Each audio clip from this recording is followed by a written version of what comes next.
Life has a way of throwing unexpected curveballs, and often, the smallest actions ripple into the greatest transformations. Today, I want to share with you the extraordinary journey of William, a young boy whose melodies on the streets resonated with more than just the sound of his violin. He played for coins, yes, but what unfolded next was a tale of compassion, hope, and the indomitable power of music. This story is a testament to the human spirit and a reminder that even in the bleakest moments, a spark of kindness can ignite profound change. Before we dive in, let me invite you to join our growing community. If this story touches your heart, as it surely will, subscribe to our channel and leave a comment below sharing your thoughts. Perhaps write something like, "I embrace kindness for it holds the power to change lives." Together, let us spread a message of empathy and hope. Now let's step into William's world, a world shaped by loss, struggle, and a violin that carried his dreams. Imagine a boy no older than 12, standing under the flickering glow of a street lamp on a frostbitten evening. The city's cold indifference pressed in around him, the rush of commuters, the clinking of coins in tin cups, and the distant hum of life oblivious to his plight.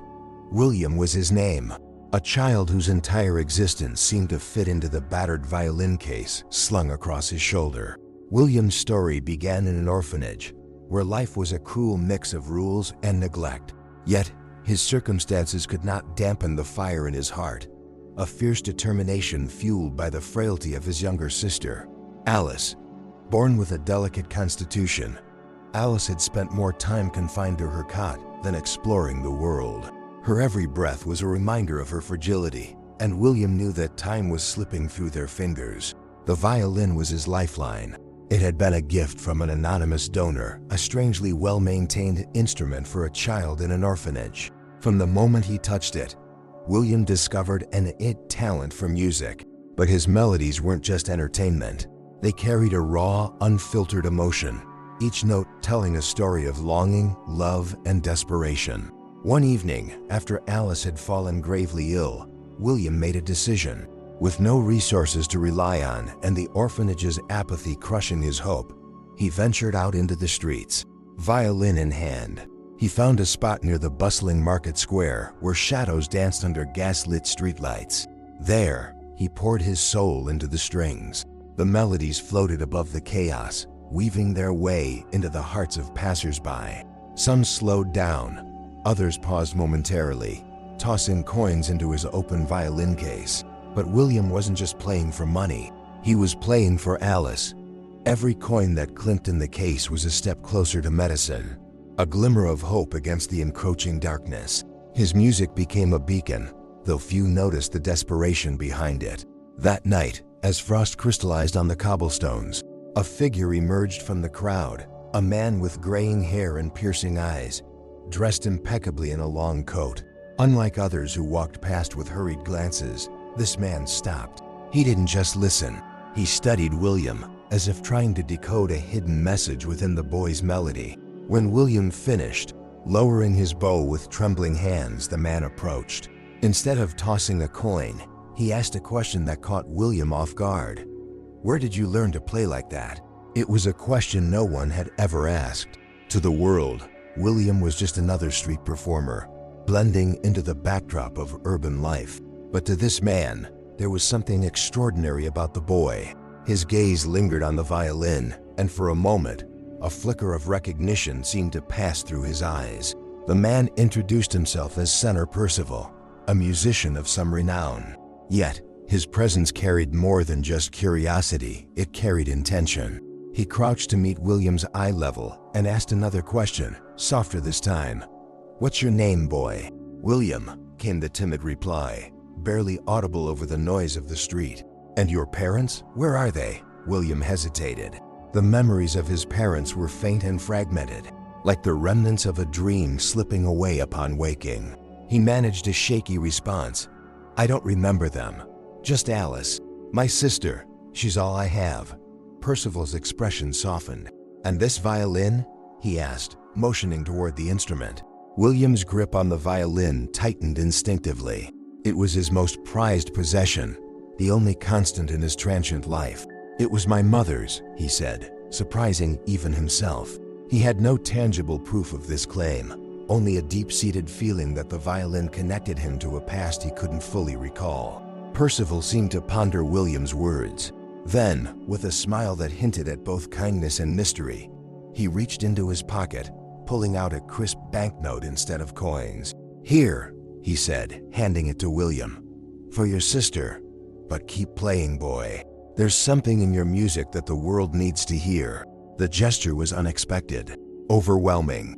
For a moment, William forgot the cold, the hunger, and the endless worry about Alice.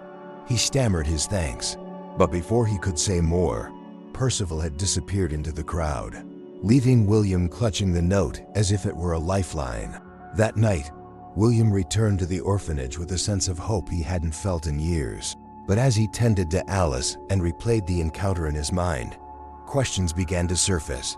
Who was Senator Percival? And why had he taken such a keen interest in a boy from the streets? Little did William know, this was just the beginning of a journey that would unravel secrets, forge unlikely bonds, and ultimately transform his life. As the frost gave way to dawn, William's thoughts lingered on the mysterious figure who had recognized something special in him. Who was this man, and why did he seem to know more than he let on? What secrets lay hidden in William's fragmented past? Stay with me as we dive deeper into the mysteries surrounding William and the violin that tied him to a forgotten world. Memories are peculiar things, sometimes fleeting shadows, other times vivid imprints that refuse to fade. For William, the violin was a key, unlocking fragments of a past he could never fully grasp. Though he grew up in the orphanage, surrounded by walls that echoed with the cries of forgotten children, there were moments when his mind would wander to images that seemed misplaced. He often dreamt of a grand house with wide windows that spilled sunlight onto polished floors. There were glimpses of a woman with kind eyes and a warm smile, her laughter a melody that rivaled the violin's sweetest notes. William didn't understand these visions. Were they dreams? Fabrications of a desperate mind yearning for a different life? Or could they be something more, memories of a time he had lost? The violin seemed to anchor these flashes. Every time he held it, his fingers danced across its strings with a familiarity that surprised even him. It was as if the instrument had been waiting for him, as if it carried within its polished wood the whispers of a story untold. But whenever William tried to speak of these memories to the caretakers at the orphanage, he was met with indifference or worse, mockery. "Dreams," they'd say dismissively. "You've got an active imagination, boy."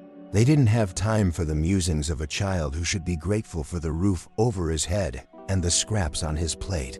Yet William couldn't shake the feeling that his dreams were more than mere illusions. Sometimes, in the quiet hours of the night, he would sit by the window with the violin on his lap, staring at the moonlight as it filtered through the cracked glass. In those moments, he felt a strange connection, as though the moon itself was a silent witness to his past. One night, he decided to investigate further.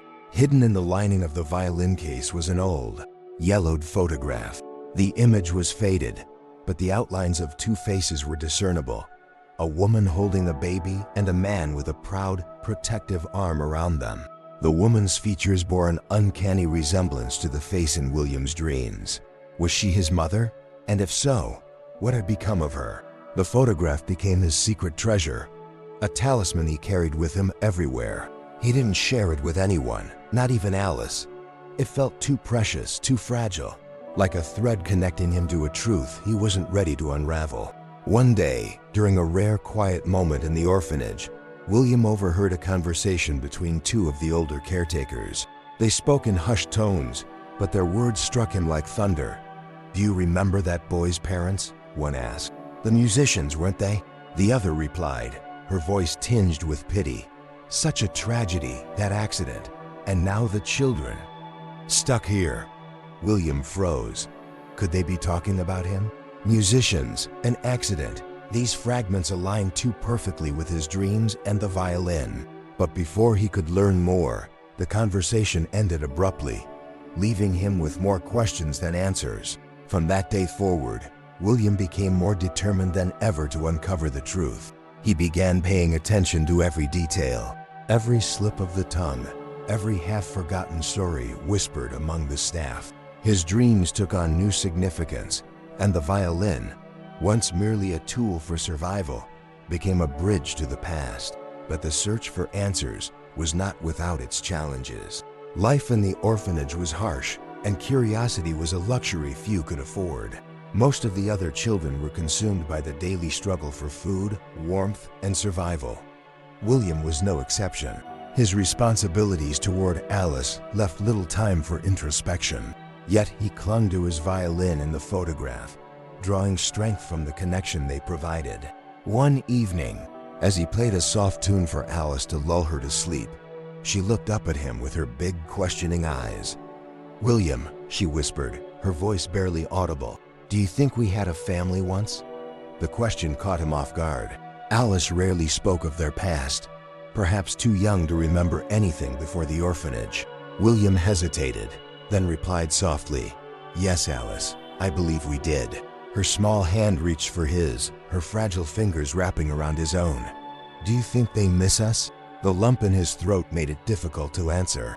He didn't know if their parents were alive or if they were watching over them from some faraway place.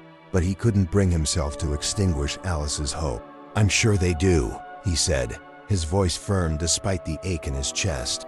"And one day we'll find them, or at least find out what happened." The promise hung in the air, unspoken but understood. William would not stop searching for the truth, no matter how long it took or how many obstacles stood in his way. As the days turned into weeks, and the weeks into months, William's bond with the violin deepened. It became his refuge, his confidant, and his guide. And while the memories remained elusive, their presence was undeniable, like a melody he couldn't quite place but felt in his soul. The mysterious past surrounding William and his violin was just beginning to unfold. But what secrets would he uncover, and how would they shape the choices he was yet to make? Stay with me as we delve into the harsh realities of orphanage life, where William's resilience and love for Alice would be tested to their limits. The orphanage was a place of perpetual struggle, a world where survival trumped dreams, and the strong preyed on the weak. For William, life was a constant battle, but his resolve remained unyielding, anchored by his love for Alice and the glimmer of hope his violin provided. The building itself was a dilapidated structure, with peeling paint and windows that rattled in the wind. The staff, overworked and underpaid, maintained a harsh regimen, and kindness was a rarity. Meals were sparse, often nothing more than watery soup and stale bread. The children, ranging from toddlers to teenagers, fought over the meager portions like scavengers. For Alice, the conditions were especially dire. Her frailty made her an easy target for the rougher children, who saw her weakness as an opportunity to assert dominance. William quickly became her protector, stepping in whenever he sensed danger. It wasn't unusual for him to return to their shared cot with bruises and scrapes, the price of defending his sister. But his sacrifices extended beyond physical confrontations. William often went without food to ensure Alice had enough to eat. At night, he would tuck her in with the tattered blanket they shared, whispering soothing words to lull her to sleep. And when the cold seeped into their bones, he would hold her close, humming melodies from the violin to keep their spirits alive. Despite his efforts, the orphanage's harshness began to take its toll on Alice. Her health deteriorated, and the faint flush in her cheeks faded into a pallor that frightened William. The staff offered little help, dismissing her condition as something they couldn't afford to address. Desperation gnawed at William's heart as he realized the severity of their predicament. One fateful day, the situation reached a breaking point.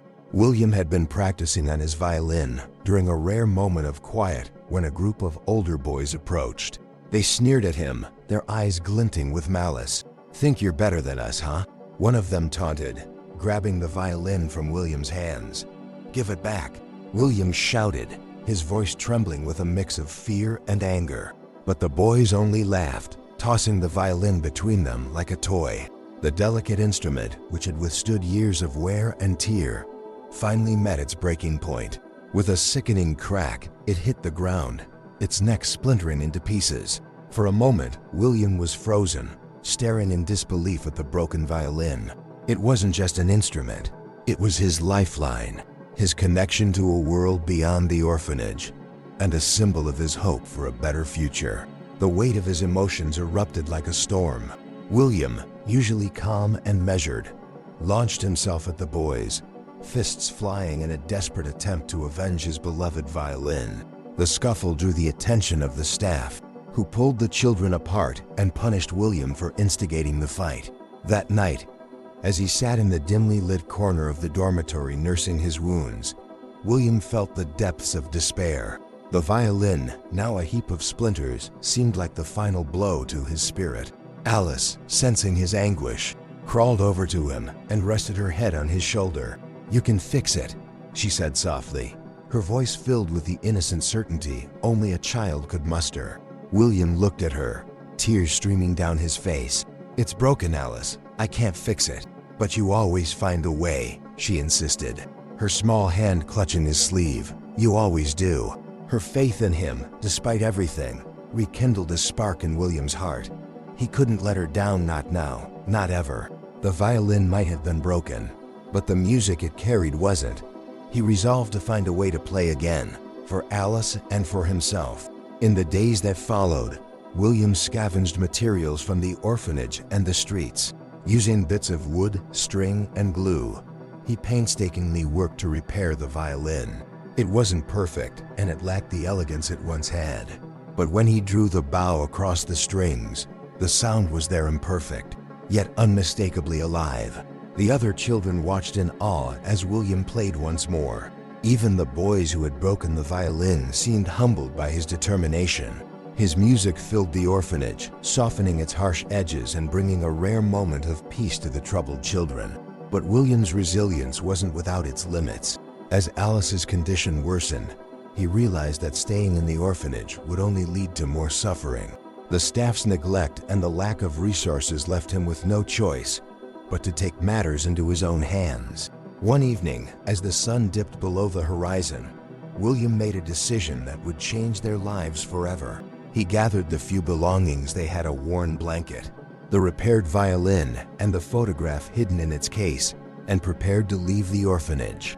He didn't know where they would go or how they would survive, but one thing was certain: he couldn't let Alice fade away in a place that had no room for hope. As they slipped out into the cool night air, William tightened his grip on Alice's hand. The road ahead was uncertain, fraught with challenges he couldn't yet imagine, but he carried with him an unshakable determination and the music that had always been his guide. As William and Alice step into the unknown, their journey takes them to the bustling streets, where music becomes both their salvation and their greatest challenge. What sacrifices will William make to protect his sister? And who will they encounter along the way? Stay tuned as the story unfolds, revealing the depth of their bond and the power of compassion in the face of adversity. The streets were both a refuge and a crucible for William and Alice. While they offered freedom from the suffocating walls of the orphanage, they also exposed the siblings to a world that was as indifferent as it was unforgiving. For a boy armed only with a violin and a fragile sister in tow, survival was a daunting challenge. William's days began at dawn, his breath visible in the crisp morning air. With Alice bundled tightly in their shared blanket, he would search for a spot in the marketplace where he could play. The bustling crowd was a mix of hurried shoppers, street vendors hawking their wares, and the occasional kind soul who paused long enough to listen to the notes drifting through the chaos. The violin became William's voice, a voice that spoke of desperation, hope, and an unyielding love for his sister. Each performance was a plea for help, though he never uttered the words aloud. His melodies told a story, and for those who truly listened, it was impossible not to feel the weight of his struggle. Yet, not everyone who heard William play was moved by compassion. The streets were a harsh place, teeming with those who viewed vulnerability as an opportunity for exploitation. More than once, he had to fend off other street children who tried to steal his coins or even his violin. Alice, too weak to stand for long, spent most of her time sitting beside him, her small hands clutching the blanket tightly. Despite her frailty, she never complained. Her wide eyes, filled with trust and admiration for her brother, were both a comfort and a burden. William felt the crushing responsibility of being her protector, provider, and sole source of hope. As the days turned into weeks, Alice's health began to deteriorate further. Her cough, once occasional, became a constant companion. Her cheeks, once rosy, grew pale, and her energy waned until even sitting upright became a struggle. One evening, after a particularly grueling day, William counted the coins he had earned. It wasn't much, barely enough for a loaf of bread and a small pouch of medicine he had heard might help Alice's cough. He made his way to the nearest apothecary, clutching the coins tightly in his fist. The apothecary, a stern-faced man with a grizzled beard, eyed William skeptically as he placed the coins on the counter. "This isn't enough," the man said, pushing the coins back toward him. "Please," William pleaded, his voice trembling. "It's for my sister. She's really sick." The man hesitated, his gaze softening for a brief moment before he shook his head. "I'm sorry, boy. I have a business to run." Defeated, William gathered the coins and left, his heart heavy with despair. As he walked back to Alice, he felt the weight of his failure pressing down on him. She was depending on him, and he was powerless to help her. That night, as they huddled under the blanket in a quiet alleyway, William held Alice close. She shivered against him, her breathing shallow and labored. Tears streamed down his face as he whispered promises he wasn't sure he could keep.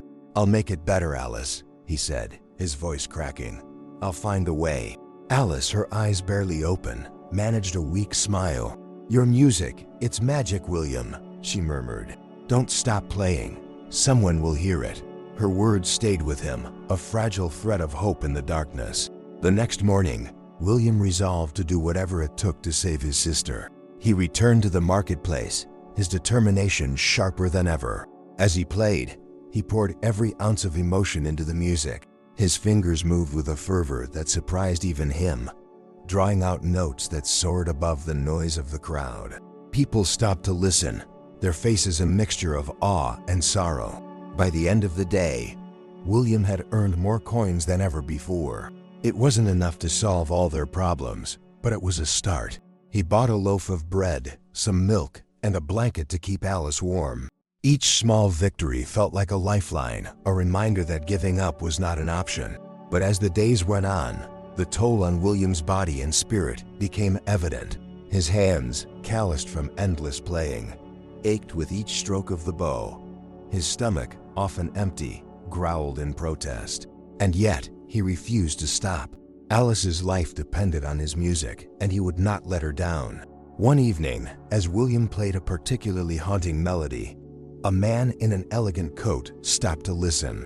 Unlike the others, who often tossed coins without a second glance, this man stood still, his gaze fixed on William. When the song ended, the man approached, his expression one of curiosity and concern. "Where did you learn to play like that?" he asked, his voice deep and steady. William, too exhausted to be wary, replied simply, "I didn't learn, I just play." The man nodded thoughtfully. "Your music carries something rare, something real.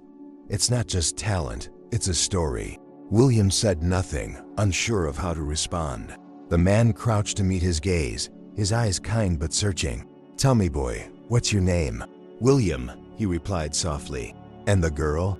the man asked, glancing at Alice, who lay bundled under the blanket nearby. "She's my sister, Alice," William said. "She's sick. I'm trying to save her." The man's expression darkened with sympathy. He reached into his pocket and pulled out a crisp banknote, handing it to William. "This is for her," he said. "But I want to hear more of your music. There's something extraordinary about it." William stared at the note, his hands trembling. It was more money than he had ever held in his life. For the first time in weeks, he felt a flicker of hope. "Thank you," he said, his voice barely above a whisper. As the man stood to leave, he turned back and added, "I'll be back tomorrow. Keep playing, William. The world needs to hear your music." The mysterious man's interest in William's music sparked a new chapter in the siblings' lives. Who was he, and why did he seem so invested in their story? What opportunities and challenges would his presence bring? Stay tuned as the story takes an unexpected turn, unveiling secrets that will change everything. The man who had appeared so suddenly was true to his word. The next evening, just as the city lights began flickering on and the marketplace buzzed with its usual chaos, he returned. William was already in his usual spot, violin in hand, coaxing melodies into the cold evening air. His music seemed to carry a different tone now, not just desperation, but a faint glimmer of hope. The man stood a short distance away, listening intently as William played. There was something about his presence that commanded attention, not just from William, but from the crowd as well. Passers-by who might have ignored William before now lingered, their curiosity piqued by the stranger's interest. When the song ended, the man approached with measured steps, his polished shoes clicking against the cobblestones. He nodded approvingly, then spoke in a calm, deliberate tone. "You've got talent. Boy, talent that doesn't belong on these streets," he said. "My name is Senator Percival, and I believe we might be able to help each other." William hesitated, unsure how to respond. He had learned to be wary of strangers, especially those who promised too much. But there was something about Percival's demeanor, a sincerity that made him hard to distrust. "Help each other," William echoed, his voice cautious. Percival nodded. "You see, I'm a musician too, though my playing days are long behind me. Now I mentor others, helping them reach their potential. But it's rare to come across someone like you, someone who plays not just with skill, but with soul." The words were a balm to William's weary spirit, but doubt still lingered. "Why would you help me?" he asked, his tone guarded.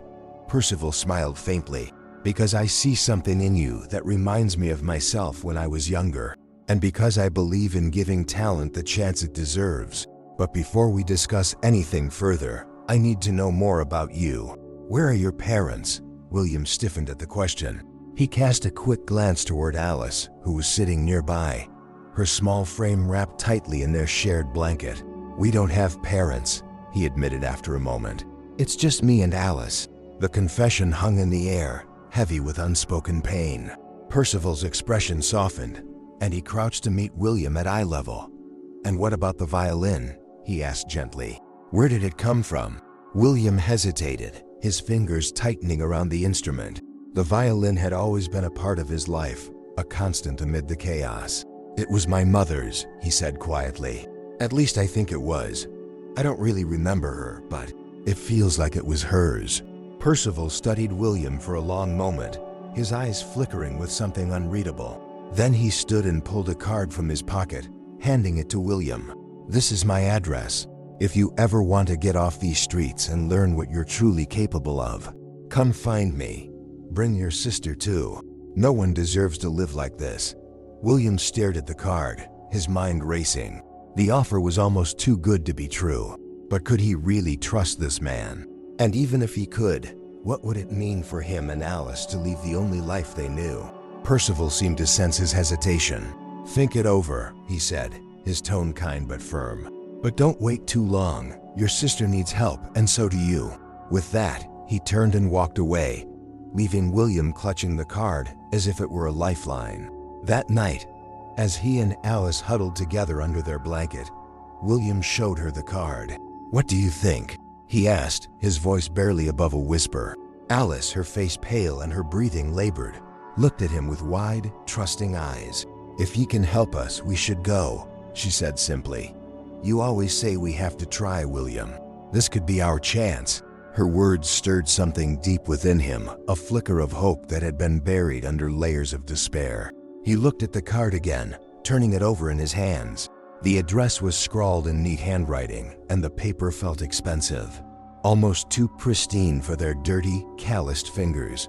By morning, William had made his decision. They had nothing to lose and everything to gain. The journey to Percival's address wasn't easy. With Alice too weak to walk far, William carried her for most of the way. His legs ached and his arms burned, but he pressed on, driven by the promise of a better future. When they finally arrived, they found themselves standing before a grand townhouse, its windows glowing warmly against the evening chill. William hesitated at the door, his heart pounding. What if Percival had changed his mind? What if this was all a mistake? Summoning his courage, he knocked. The door opened to reveal Percival, who looked genuinely pleased to see them. Without hesitation, He ushered them inside, where the warmth and light enveloped them like a blanket. "You've made the right choice," Percival said, his tone filled with quiet conviction. "Now, let's see what we can do to change your lives." For the first time in years, William felt the weight of his burdens begin to lift. But even as he stepped into the warmth of Percival's home, a question lingered in his mind. Why had this man taken such a keen interest in them? As William and Alice settle into Percival's world, they begin to uncover truths that will reshape everything they thought they knew. But with new opportunities come new challenges and new mysteries. Who is Senator Percival, and what secrets does he hold? Stay tuned as the story delves into the depths of compassion, talent, and a past that refuses to stay buried. The first thing William noticed about Senator Percival's home was its overwhelming warmth. Not just from the crackling fireplace that bathed the room in a golden glow, but from the very atmosphere itself. It was a stark contrast to the cold, unyielding streets he and Alice had grown accustomed to. The townhouse was elegant yet unpretentious.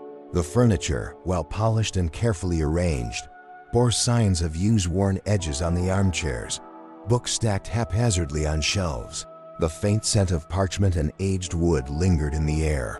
To William, it felt like a sanctuary. Percival led them to a cozy sitting room where a steaming pot of tea awaited on a low table. "Sit," he said kindly, motioning to the plush sofa. William hesitated, unsure if it was meant for someone like him. It wasn't until Alice, too weak to protest, sank into the cushions that he followed. "Drink this," Percival said, handing them each a cup. The tea was sweet and fragrant, its warmth spreading through William's chilled hands as he held it. For a moment, he allowed himself to relax, to believe that perhaps this man truly meant to help them. As they sipped, Percival observed them with a mixture of curiosity and concern. Finally, he spoke. "William, you've been through more than most boys your age should ever have to endure. But there's something about you, your music, your resilience, that tells me you're capable of far more than you realize." William shifted uncomfortably under Percival's gaze. "I'm just trying to take care of Alice," he said quietly. "That's all that matters." Percival nodded, his expression thoughtful. "And that's admirable. But there's something about that violin." He gestured toward the instrument, now resting in its battered case by William's side. "May I see it?" William hesitated. The violin was his most prized possession, the one thing he had managed to protect through every trial. But something in Percival's tone, an almost reverent curiosity, made him nod reluctantly. Percival took the violin with gentle hands, his fingers tracing the worn wood as if it were an old friend. He turned it over, examining its surface, and then paused, his thumb brushing against a faint engraving near the base. "This mark," Percival murmured, his voice barely audible. "I've seen it before." William leaned forward, his heart pounding. "What does it mean?" Percival didn't answer immediately. Instead, he set the violin down carefully and looked at William with an intensity that made the boy's stomach churn. "William, I need you to tell me everything you know about this violin. Where did it come from? Who gave it to you?" William swallowed hard. "It was my mother's," he said, his voice trembling. "At least, I think it was. I found it with me at the orphanage. No one ever told me where it came from." Percival leaned back, his expression unreadable. "I thought as much," he said finally. "This violin, it belonged to a woman I once knew. A brilliant musician, she was remarkable." For a moment, the room fell silent, save for the soft crackling of the fire. William's mind raced. Could Percival be speaking of his mother? "Her name was Eleanor," Percival continued, his voice tinged with both admiration and sorrow. "She was one of my most gifted students. I trained her, watched her grow into a musician who could move even the coldest heart with her playing. But life was cruel to her." "What happened?" William asked, his voice barely above a whisper. Percival hesitated, as if deciding how much to reveal. "She married a man who didn't understand her passion for music. They had 2 children, but their happiness was short-lived. There was an accident, a car crash. Eleanor didn't survive." William's breath caught in his throat. The story felt like a missing puzzle piece sliding into place. "And the children?" he asked urgently. "They were sent to an orphanage," Percival said softly. It was a tragedy I've never been able to forget. I tried to find them, but he trailed off, his gaze shifting to William and Alice. It was as if the world had stopped. William stared at Percival, his mind reeling. Could it be true? Could Eleanor be his mother? And if so, why hadn't anyone told him? As if reading his thoughts, Percival spoke again. William, I can't say for certain that Eleanor was your mother, but the violin, it's hers, I'm sure of it. And that makes you very special indeed. A mix of emotions surged through William Hope. Confusion, anger, and a deep, aching sadness. If Eleanor was his mother, why had her life ended so tragically? Why had he and Alice been left to fend for themselves in a world that seemed to care so little for them? Percival placed a reassuring hand on William's shoulder. I know this is a lot to take in, he said gently, but I want to help you, both of you. You deserve a chance to honor Eleanor's legacy, to make something of the gift she passed on to you. William looked at Alice, who had drifted into a peaceful sleep on the sofa. Her frail form reminded him of everything he was fighting for. He nodded slowly, his resolve hardening. I'll do it, he said. For Alice, for my mother. Percival smiled, his eyes glistening with a mixture of pride and sorrow. You won't regret this, William. Together, we'll make sure your music is heard and that Eleanor's spirit lives on through you. As the fire crackled softly in the hearth, a sense of purpose began to take root in William's heart. For the first time in years, he felt as though he wasn't alone, that he and Alice had found someone who truly cared. But even as hope blossomed, questions lingered. What more did Percival know about Eleanor? And what challenges awaited them in the journey ahead? With the truth about Eleanor beginning to surface, William's world is on the brink of transformation. But uncovering the past is only the first step. How will Percival's mentorship shape William's future? And what new obstacles will they face? Stay with me as we explore William's journey from survival to artistry and the connections that will redefine his life. The days that followed were a whirlwind of change for William and Alice. Percival had wasted no time in integrating them into his world, providing not just shelter and warmth, but also an opportunity for William to cultivate his gift. His townhouse, which once seemed impossibly grand, became a place of learning, discovery, and healing. But as much as William embraced his new reality, the weight of unanswered questions loomed over him. Percival's connection to Eleanor, the story of her tragic death, and the mystery of how the violin had ended up in his hands, gnawed at the edges of his thoughts. Percival, however, was patient. He didn't press William for immediate answers or push him beyond what he was ready to face. Instead, he focused on nurturing William's talent, introducing him to techniques that transformed his raw ability into something extraordinary. You don't just play the violin, William, Percival told him one afternoon as they practiced in the music room. You speak through it. Your music tells a story that deserves to be heard. But as the music blossomed, so did the questions. One evening, after Alice had gone to bed, William finally summoned the courage to confront Percival. Senator Percival, he began hesitantly. I need to know more. About my mother, about Eleanor. Percival set his tea down and regarded William with a solemn expression. I wondered when you'd ask, he said softly.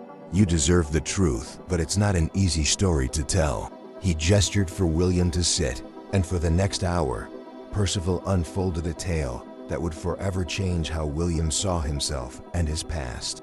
Eleanor had been one of Percival's most gifted students, a violinist whose talent rivaled even his own. She had a passion for music that burned brighter than anything Percival had ever encountered, and her performances had the power to move audiences to tears. But her life was not without its challenges. As Percival explained, Eleanor's marriage to a man who didn't share her love for music created a rift in her life. While she adored her children, she struggled to balance her role as a mother with her identity as an artist. She loved you, William, Percival said, his voice thick with emotion. And Alice too, but life was cruel to her. The accident that took her life wasn't just an accident, it was a turning point that tore your family apart.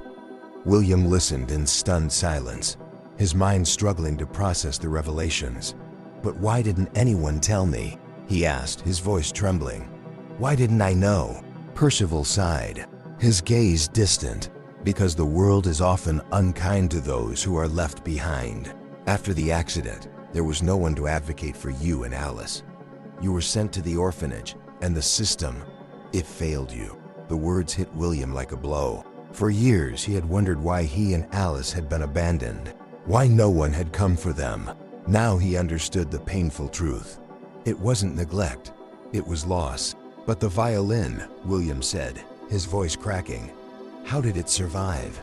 How did it end up with me? Percival's expression softened.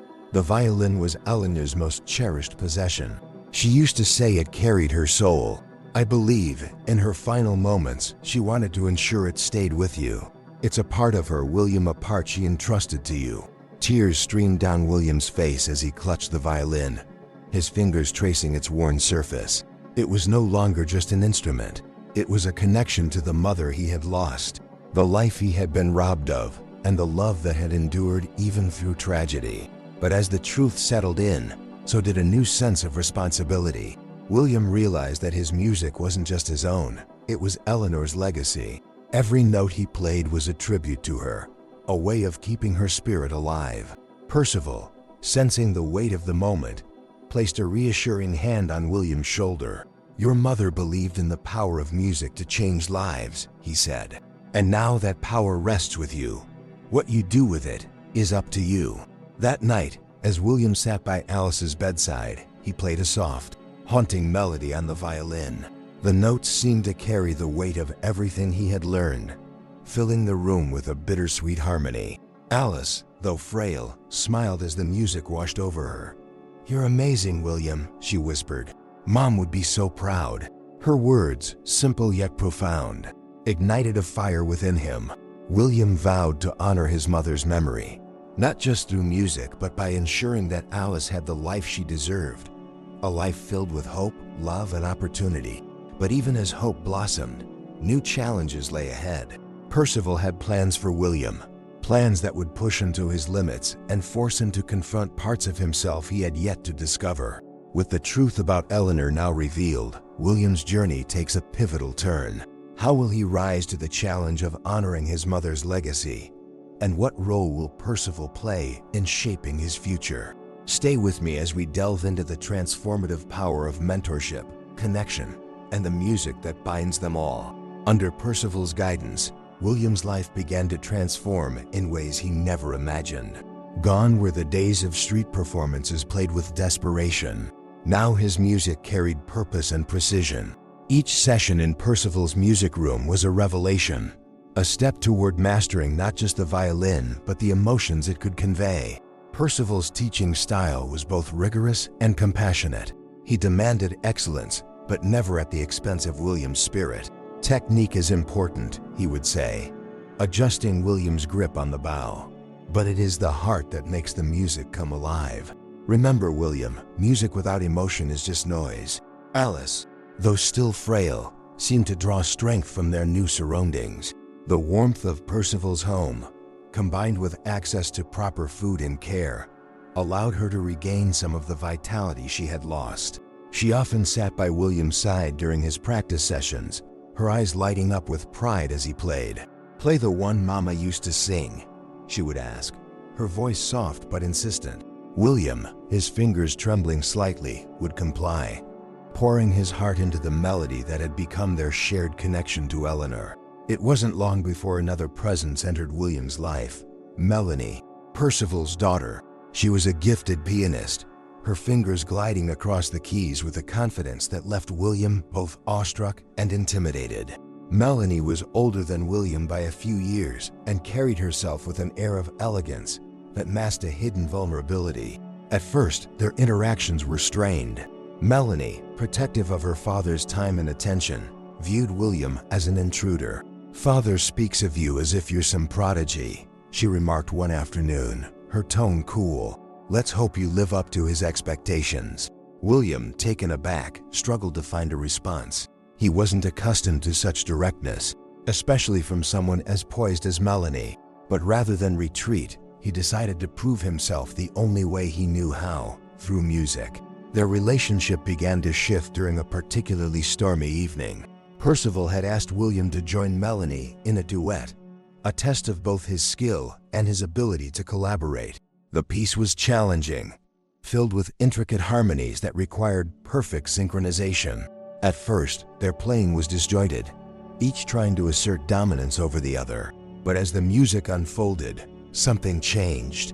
William began to listen, not just to his own playing, but to Melanie's. He matched her tempo, softest tone to complement hers, and found a rhythm that bridged their differences. When the final note faded, Percival clapped his hands, his eyes alight with pride.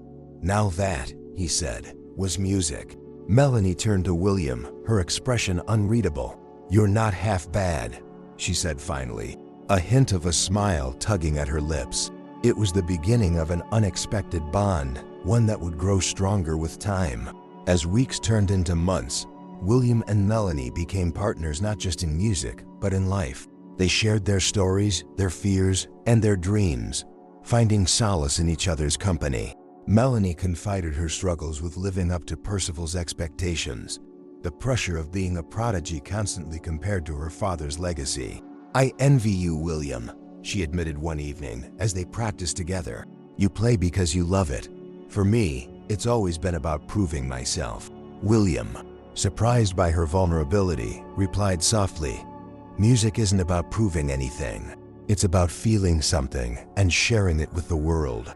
Her gaze softened, and for the first time, William saw not a rival but a kindred spirit. Together, they began to create something truly magical, a blend of violin and piano that transcended their individual talents. But their growing bond wasn't without its challenges. Percival, though proud of their progress, became increasingly demanding, pushing them to prepare for an upcoming performance that would showcase their abilities to an influential audience. The pressure weighed heavily on both William and Melanie, testing their resilience and their relationship. One particularly grueling practice session ended in a heated argument. Melanie, frustrated by a mistake William had made, snapped, "If you can't get it right, maybe you're not as talented as Father thinks."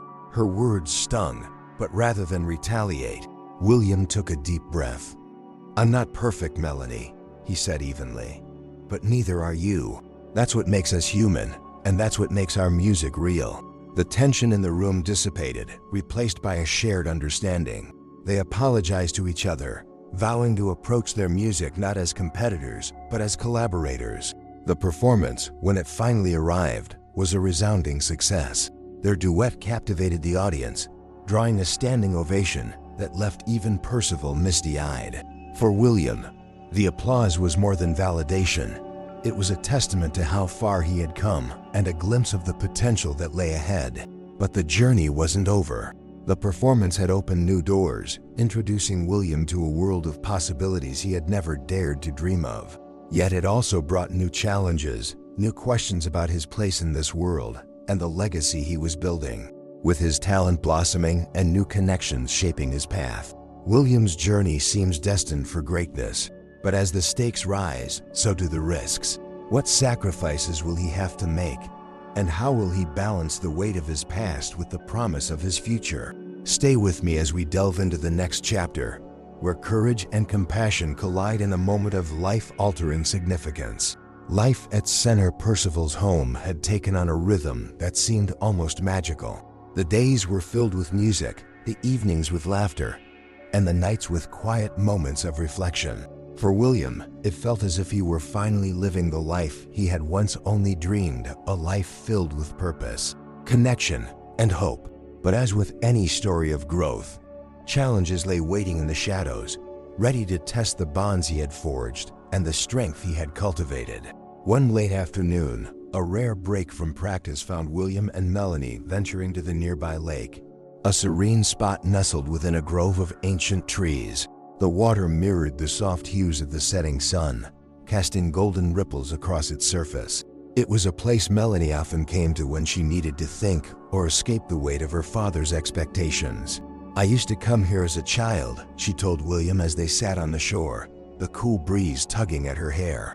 "Whenever I felt overwhelmed, I'd imagine my music floating across the water, carried away to some distant place where no one could judge it." William nodded, understanding her sentiment more than he could say. "Music has always been my escape too," he said softly.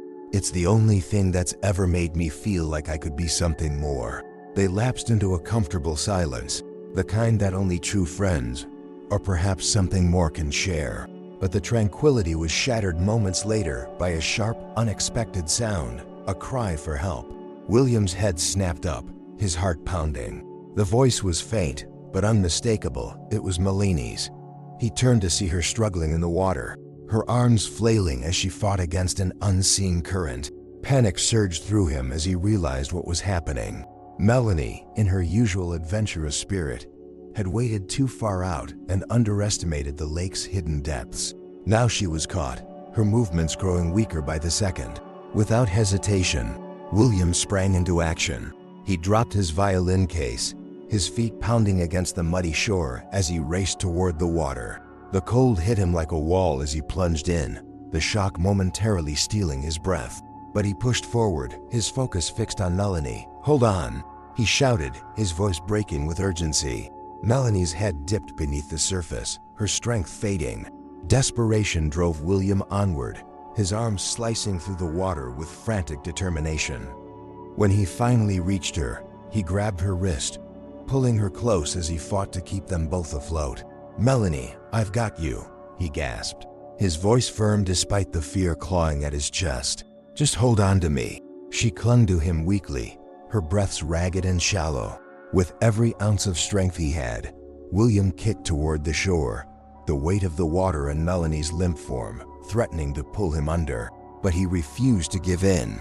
He thought of Alice, of his mother, of everything he had fought for, and he used that to fuel his resolve. By the time he reached the shore, his body was trembling with exhaustion. He collapsed onto the ground, Melanie beside him, both of them gasping for air. For a moment, all he could hear was the pounding of his heart and the rush of blood in his ears. "Melanie!" The voice startled him, and he turned to see Senator Percival running toward them, his face pale with fear. He dropped to his knees beside his daughter, his hands trembling as he checked her breathing. "She's fine," William managed to say, his voice hoarse. "Just shaken."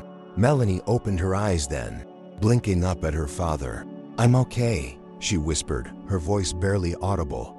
"William, he saved me." Percival's gaze shifted to William, and for a moment, the weight of unspoken gratitude passed between them. Later that evening, as they sat by the fire, warm blankets wrapped around them, Percival spoke. "You risked your life for my daughter," he said, his voice thick with emotion. "I don't know how to thank you." "You don't have to," William replied, his tone resolute. "She's my friend. I'd do it again if I had to." The incident left an indelible mark on all of them. For Melanie, it was a humbling reminder of her own vulnerability and the strength of those she cared about. For Percival, it was a wake-up call that forced him to reevaluate his relationship with his daughter.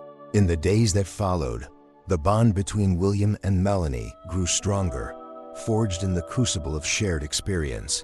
They continued to practice together, their music now carrying a depth and intensity that seemed to reflect the challenges they had faced. But the real change was in Percival. The near loss of Melanie had softened something in him, making him more present and less rigid in his expectations. He began to spend more time with her, listening not just to her music, but to her thoughts and feelings. For William, the experience reaffirmed his belief in the importance of protecting those he loved. It was a lesson he carried with him, one that would shape the decisions he made and the paths he chose in the future. William's act of bravery has deepened the connections that anchor him, but the journey is far from over.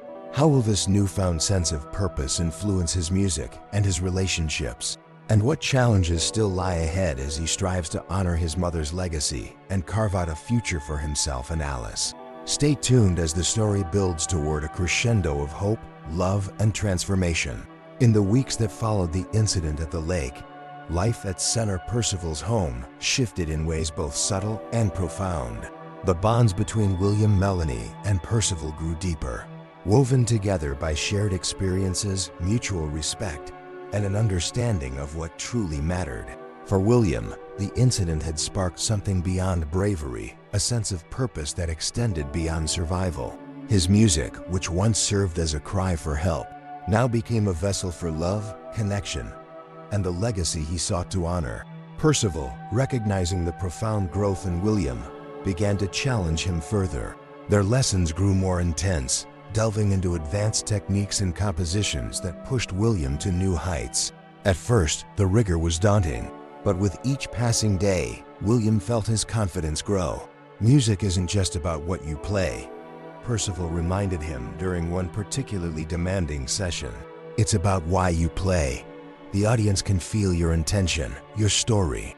If you play with love, they'll feel that too. These words became William's mantra, guiding not only his performances, but his interactions with the world around him. Meanwhile, Alice continued to recover, her health improving steadily under the care and warmth of their new home. She spent her days drawing pictures and listening to William's music, her laughter a constant reminder of why he worked so tirelessly. One afternoon, as William practiced a particularly intricate piece, Alice approached him, holding one of her drawings. It depicted their family: William, Alice, and a woman with kind eyes and a violin in her hands. "That's Mama," Alice said, pointing to the figure. William felt his throat tighten. "How do you remember her?" he asked softly. "I don't know," Alice admitted, her small shoulders shrugging. "But when you play, I feel like she's here." Her words struck William with a clarity he hadn't expected. His music wasn't just about him or even Eleanor. It was a bridge connecting the past to the present, a way to carry their mother's love forward. It was this realization that inspired William to compose his first original piece. He poured everything into it: memories of Eleanor, the struggles he and Alice had endured, and the hope that now fueled their lives. The result was a melody unlike anything he had ever played before. When he performed it for Percival and Melanie, the room fell silent, the final note lingering in the air like a whisper of something sacred. Percival was the first to speak, his voice thick with emotion. "William, that was extraordinary. Your mother would be proud." Melanie, her eyes glistening with unshed tears, nodded. "That wasn't just music," she said. "It was a gift." The piece, which William titled Eleanor's Song, became a turning point. It marked the beginning of his career as a composer, a path that allowed him to merge his technical skill with his deeply personal story. But it wasn't just his music that began to evolve, his relationship with Melanie did too. Their shared passion for music, combined with the trials they had faced together, had created a bond that went beyond friendship. One evening, as they sat by the fire after a long day of practice, Melanie turned to William, her expression serious. "You've changed my life, you know," she said softly. William, caught off guard, looked at her in surprise. "I think you've done the same for me," he admitted. Their connection, unspoken but undeniable, grew stronger in the months that followed. They became partners not just in music but in life, supporting each other as they navigated the challenges and triumphs of their shared journey. With Percival's guidance, William began to perform on larger stages, his reputation as a young virtuoso growing rapidly.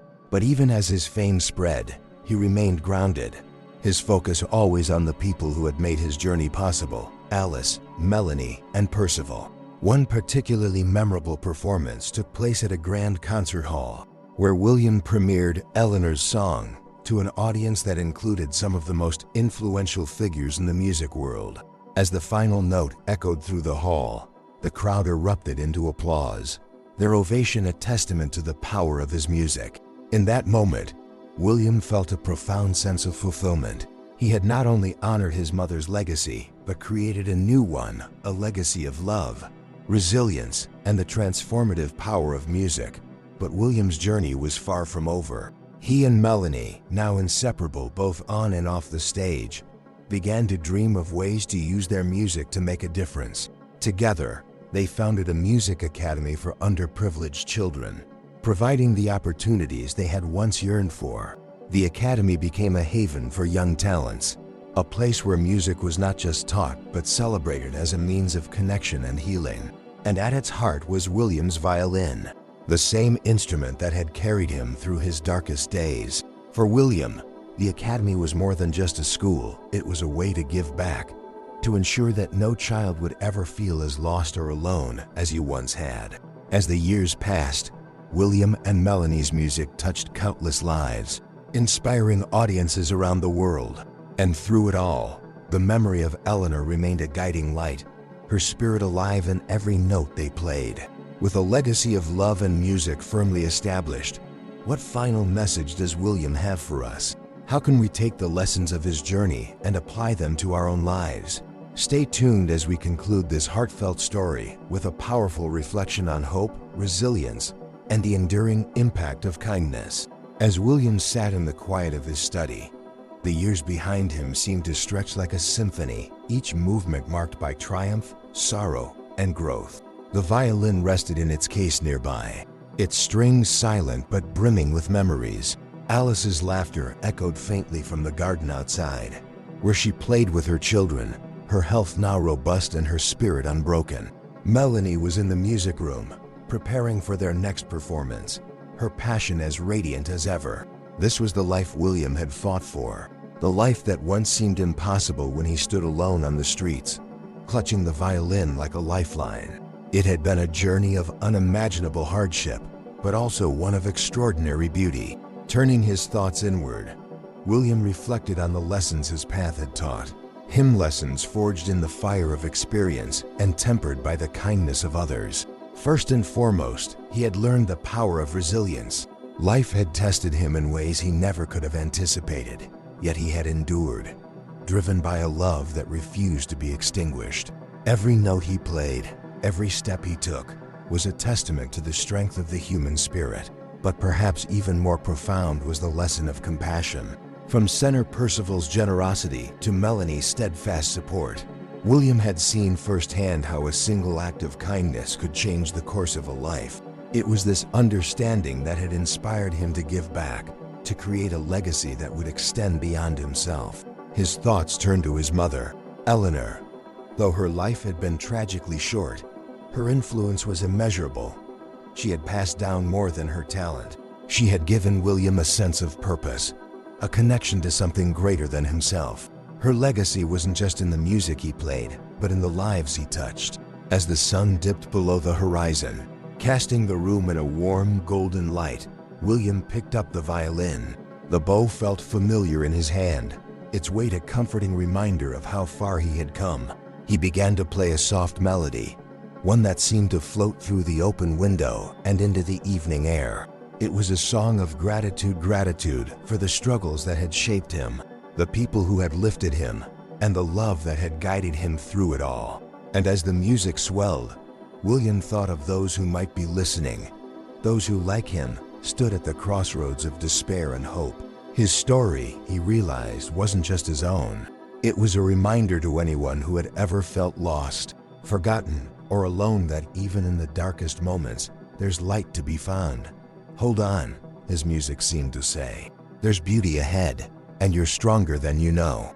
William's journey is a testament to the power of resilience, kindness, and the enduring impact of love. If his story has touched your heart, let it inspire you to take action in your own life. Subscribe to our channel for more stories like this, and leave a comment below sharing your thoughts. Perhaps right. I embrace love and kindness, and I believe in the power of hope to transform lives.